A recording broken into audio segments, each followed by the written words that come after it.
malheureusement peut-être dinañ dem ci loolu moo indi Ayoba tey ci beneen sujet boo xamante ne depuis hier ça alimente le débat sur la toile moo di ne dañ naan wujjee baax na ci réew ndax gis nañu koo xamante ne ma ngay fippu ndax li ñëw ci réew mi tey ñu bëri également di nourrir ay craintes par rapport à la venue de Starlink mais est-ce que tey jii on a le droit suñu demee ba wax affaire aux données nos données sont dispersées depuis très longtemps est-ce que tey jii wala ki ko porté ki ko moom moo suscité cette interrogation là. waaw xam nga Starlink comme dañuy fàttali ni SpaceX moo ko moom SpaceX kii Elon Musk moo ko moom réseau social bii di X. moom Tesla moom yeneen ak yeneen entreprise yu bari tey jii classement bi Forbes su def démb d'ailleurs classé nañ ko parmi mooy nit ki gën a ëpp alal ci adduna bi. bu ñu estimer alalam toll na ci 800 milliards nee nañu de dollars. boo ko doon xayma moom xam naa ci franc CFA xam naa fi la ñuy yendu donc nit kooku mu doon nit quand même ku spécial koo xamante ni ay valeur am bokkul ak wala ay jikkoom bokkul ak valeurs yi nga xamante ni dañ koy défendre Sénégal. C'est un suprémaciste blanc moom dafa gëm ni blanc yi ñoo gën yeneen xeet yi nga xamante ni ñoo nekk ci adduna bi yëpp koo xamante ni nag moo amul ay valeur morale amul kersa amul lu muy jomb mais bokkul ak tey jii entreprise yi nga xamante ni teg na ko ci adduna bi ñuy doxal seen liggéey bu ca kii di fournisseur internet bi di Starlink daal di ciy bokk démb bi nouvelle bi ñëwee ci toile bi gis nga ñu bari ñu ciy craindre ni suñuy données yi quand même sont menacées parce que Starlink ñëw na comme si nos données n'étaient pas déjà menacées yow chaque jour yaa ngi Facebook chaque jour yaa ngi TikTok yaa ngi leen di wax li nga def ci àdduna bi yëpp yaa ngi leen koy wax yaa ngi WhatsApp di fa def ay audio di fa def ay photo yoo xamante ni boo ko supprimer xamoo sax fu muy dem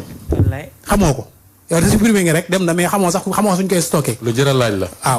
ci corbeille bi nekk yow xamoo sax kuy gérer corbeille yooyu xamoo photo yi ndax supprimer ko définitivement xamoo ndax photo yi am na feneen fu mu dem yaa ngi Google di def ay recherche chaque jour donc chaque jour yaa ngi joxe ay information sans le savoir aux différents algorithmes yi nga xamante ni ñoom ngay jokkalanteel chaque jour donc loolu rek doy na ci ces données yaa ngi koy transmettre chaque jour leneen li mooy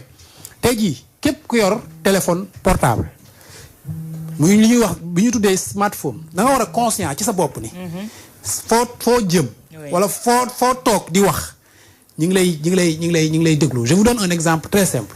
sama lunette yi gis nga cadran bi dama ko changé semaine bële passé lunette yi dafa tojoon cadran bi dafa tojoon yàqu may wër cadran bu ma ci def ma toog sama xarit di waxtaan naan leen semaine bi sonn naa trop sama bët yi day jooy rek parce que sama lunette yi cadran bi laay wër boobu ba léegi mënu ma ko am 2 heures après ma dugg Facebook xam nga lañ ma doon suggéré ay magasin avec lunettes magasin lunettes mais c'est comme ça magasin lunettes je te jure tu vois et ça c'est flippant c'est-à-dire yow tu n'as plus aucun contrôle total de ta vie lépp loo wax yaa ngi si téléphone ñu ngi lay dégg ñu ngi koy def ay données di ko jox ñi nga xamante ni di ko jaay ñi nga xamante ni tey jii ñoom ñooy les multinationales nga xam dañuy concevoir ay produits ay différents produits pour jëmale ko ci nit yi donc loolu mooy ay données yoo xamante ni tey jii ñoom dañ koy jël di ko jaayaat ci suñu données la te ñun ñoo leen koy jox gratuitement yaay toog fenn taal sa portable tey jii sa téléphone portable nekk en ligne ngay wax ñoom ñu jël ko analyser ko pour def ko genre marché pour jaay ko bien sûr donc il faut qu'on sache que tey jii soo yoree smartphone xamal ni tu n'as plus nu mu tuddati la souveraineté wala le contrôle total sur tes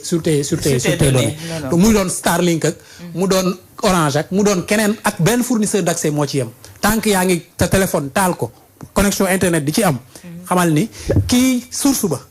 mi ngi surveiller li ngay def. bien sûr loolu moo gën a flippant des fois dama defoon ne man rek lay dal da ngay xalaat benn affaire wala di waxtaan si benn affaire après on te propose ça. Ouais. Sur les réseaux tu es étonné Pape. tey jii Starlink kon du menace pour li nga xamante ne moo di askanub Sénégal mais tey kii nga xamante ne moo sentir menacé mooy compagnie bi nga xamante ne tey nekkoon na fi ñu jàpp ne dafa noot askan wi tu vois sur les réseaux ñu bëri fi mu nekk ñu ngi leen di railler sax.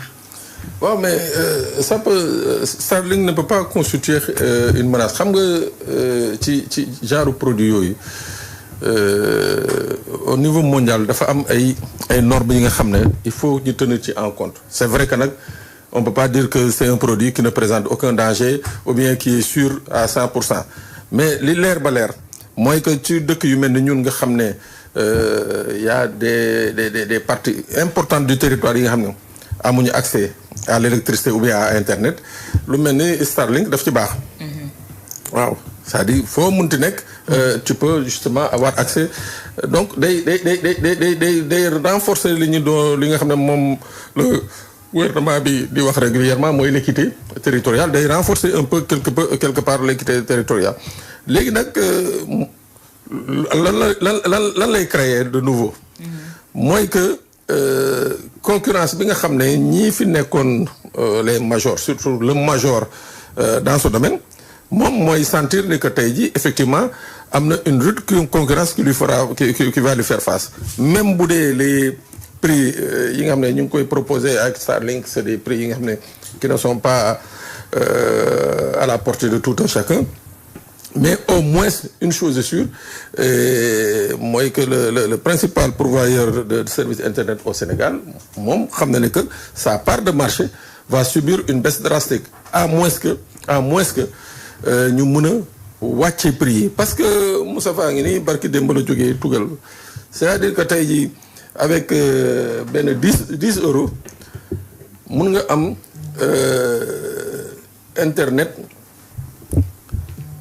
appel bu doy sëkk France pour un mois mun nga ci am lu doy sëkk ba weer bu dee sax mu desaat. Alors ñun fii le problème qu'il y a nous je crois qu'on a l'internet le plus cher. c'est excessif. C'est excessif. waaw c'est excessif donc tey jii bu ñu amee un concurrent de cette dimension moi je crois que c'est peut-être voir avec les autorités nan nañu mën a trouver des mécanismes yi nga xam ne le kit et tarifu Starlink bi mën a baisser. ba mu accessible. Là au moins ça va être vraiment une réalité concurrentielle quoi mais nii kii nga xam ne moo fi nekk moom dana jéem aussi ut li ñuy wax de nouvelles offres yu muy proposer Sénégalais mais li leer ba leer daal mooy que cette place de leader bu ko bëggee conserver mooy que il faut ñu baisser drastiquement le prix d'internet ba pare nag seen services yi ñu xoolaat nuñ koy gën a defaraatee ba mu gën a baax. parce que la qualité n'y est pas aussi. cher na ba pare la qualité n'y est pas loolu la. donc mu ngoog. Moustapha tey ñu bëri dañu jàpp ne Starlink dafa ñëw pour régler benn disparité bu am ci wàllu connexion googu parce que à l'intérieur du pays soo fa demee ñu bëri mënuñu cee jotee ndax suñ ko fayoon sax jotee ko la qualité duñ ko amee ni ni mel nañ ne dafa ñëw pour régler une certaine disparité ñenn ñi jàpp ne également problème de souveraineté day posé wu. Problème de souveraineté bon ça me pose question moi ça m'interroge dafa am looy wax sànq démb am ku réel ku ma ci wax dara mu ne ma Sénégalais ba ñuy wax waxu Starlink ba léegi ñu ngi commencé naan wéy suñu données yi souveraineté nangam ak nangam mu ne ñun lu ñuy def ba koy nëbb lan la ñuy nëbb mu ne lan la Sénégalais yi di nëbb lu tax ñu mais c'est vrai quoi c'est-à-dire que ça me fait rire parce que je me dis mais attends nit ñi lan la ñuy nëbb lu war a tax ñu commencé di tiit naan attends wala boog dañuy aj parce que ku aj moom da ngay bañ ko teel j'ai l'impression que ñun ñëpp dañuy aj quoi donc comme di rek on nous dit que ni am na kuy teel rek ñun ñëpp commencé wax naan yii wóorul mais attends il faut arrêter la nañ bàyyi bu fekkee loolu nañ bàyyi li ñuy def déjà li ay bo wax moom mooy dëgg awa tey souveraineté ci wàllu woowu lu jafe-jafe la parce que man mii muy yow di ko am nañ WhatsApp am nañ Facebook am nañ yeneen man awma ay TikTok ak yooyu mais au moins yooyu am nga ko yaa ngi waxtaan ak ay nit yaa ngi échanger ak ay nit yaa ngi yóbbante ay photo yaa ngi yónnee ay vidéo nangam ak nangam tey nga ne da nga supprimer te li ngay supprimer wuñu dara li ma gis waa ji bind ko léegi ay archive la dañuy archiver rek am na fu ñu koy denc man mas naa wax benn jour boobu yàgg na boobu ay kii xewul woon sax ma ne est-ce que bés mënuñu xalaat ñu jékki-jékki rek ñun li ñuy denc nii ci di supprimer ak yooyu am machine bu dof rek lépp ne ci mbedd mi mais su boobaa àdduna tukki donc il faut qu'on arrête de dire oui Starlink ñëw na on a peur enfin ça me fait pas peur beneen bi mooy dama jàpp ne awa li nga wax sànq moom la Pape Sane mi wax mooy li ñu tuddee équité c'est-à-dire que tey Sénégal soo nekkee Dakar wala nga nekk dans certains centres urbains mën nga ne privilégié nga par rapport ak keneen ki nekk ci beneen zone bëgg am accès à internet mu jafe ko lool. moo tax ma yaakaar ne le fait que Starlink ñëw c'est une bonne chose pour une raison mooy d'abord man je ne pense pas que mu nekk mu mën a menacer ni ñu ko yaakaaree comment est-ce qu'on dit ça dooley Orange. Franchement je ne le pense pas parce que Orange est tellement bien ancré bien assis et tout que ni menacé ko noonu yombul niñ ko yaakaare mais au moins ça va créer li ñuy tuddee un peu d'équilibre c'est-à-dire que concurrence dafa baax ci lu nekk bi Wave amee je leur fais la pub gratuitement mais gis nañ ne Orange ay prix daf ko commencé di ko kiiwaat bu baax a baax la qualité du service également mu liggéey ci ne serait-ce que pour ça c'est une bonne nouvelle parce que je me dis quelque part que ni Orange va devoir revoir d'abord la qualité du service bi muy offrir Sénégalais mais également revoir le prix bi nga xam ne moom la ñuy appliquer sur le marché ne serait-ce que pour ça c'est important beneen bi mooy équité bi ma wax sànq c'est très important que man ni ma mën a amee accès à internet sama mbokk bi nekk ndogal jàng wala feneen man koo am c'est une bonne chose mais mieux que ça tey les télévisions là les web TV et tout mais man avant Starlink di ñëw fii loolu lañ doon waxtaane c'est-à-dire que tey comment utiliser Starlink pour mën a def des directs parce qu'ils se sont rendu compte que ni sur certains événements l'arrivée des Lions wane na ko le meeting de Ousmane Sonko fële fii Léopold Senghor wane na ko beaucoup de médias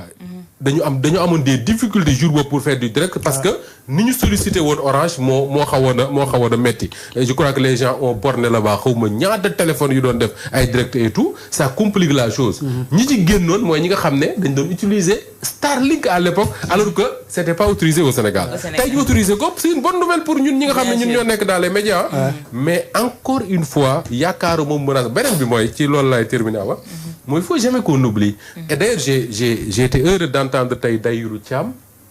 bu ARTP mu wax ne li ñuy appliquer pour les autres opérateurs la ñuy appliquer pour Starlink mais nañu def attention que ni Orange c'est des emplois c'est une contribution importante à l'économie du pays mu neex ñu mu naqari ñu looloo moo am et que il va falloir faire tout pour bañ a menacer je dis même pas protéger à un certain niveau parce que il faut que la concurrence fasse son truc mais il faut que ñu bàyyi xel les acquis merci Awa mooy l'emploi la contribution à l'économie et tout ce que Orange fait c'est pas négligeable et c'est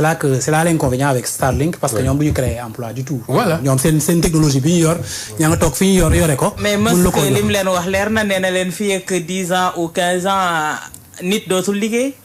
waaw moom de loolu mooy yéeneem parce que bu sañoon sax oto nit dootu ko dawal waaw voilà mais comme ñun àggaguñu foofu nañ ñu bàyyi ñu gérer ñun ndànk ci wàllu technologie boobu laay nuyu Assane Ndiaye Ayo depuis Italie moom jàppale na bu baax ñu bëri ci wàllu connexion boobu exactement jokkoo naa ci ak moom plusieurs fois voilà Assane maa ngi lay nuyu bu baax a baax ñu ñëw ci beneen point rapidement avant ñu ñëw ci tournée président bi mooy Ayoba nos vaillants gaynde qui restent encore en détention quand même